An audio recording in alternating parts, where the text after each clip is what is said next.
So I think this is going to serve as part 2.5 of what ground up my gears the other day.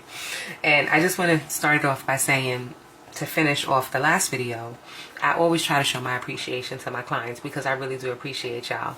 And it's a, give-take relationship. We have to pour into each other. Without y'all, I wouldn't be who I am. And without me, you wouldn't have what you need. So it's like, okay, I'm human too, and I expect you to appreciate me too as well, right? I never expect tips. I promise you, I never expect tips. Some stylists do, I don't. As long as you don't try to renegotiate and lower my price and you just pay my price, I'm cool. And I appreciate the people that do tip me because I mean, I'm doing my best for you. I want to give you good service, so I appreciate you. I appreciate all of you, whether you never tip me, whether you tip me sometimes, whether you always tip me. I appreciate all of you. Now, I have 2 objections to that rule. The first one is if you try to holler at me.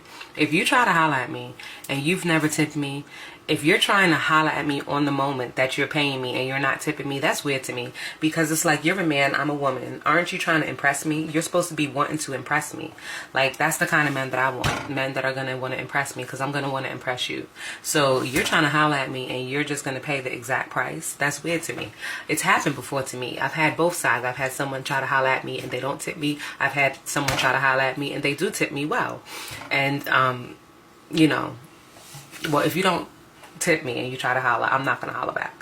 So moving on, the second objection is if you're late. And I don't mean if you're like 5-10 minutes late some of the times. I mean like if you're 30 or more minutes late all of the time. I have probably 2 or 3 clients that are consistently late.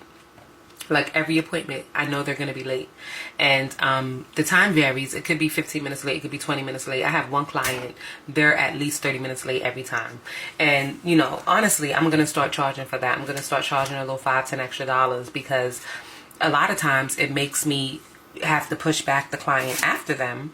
And we already talked about the fact that I deduct some from their price if I have to push them back. So now you're messing me up. And if you're doing it consistently, I'm just going to assume that you really don't respect my time and you're just taking advantage and you feel like I don't have anything else going on. I've had people make appointments at 12 noon knowing they can't get to me until 12:30 because of a school or work obligation. But instead of saying, hey, Shani, is it okay that I take this appointment, but I can't be here till this time? They'll just do it every single time. And it really messes me up. And I'm like, you know what? That's not okay. It doesn't put me in a good place.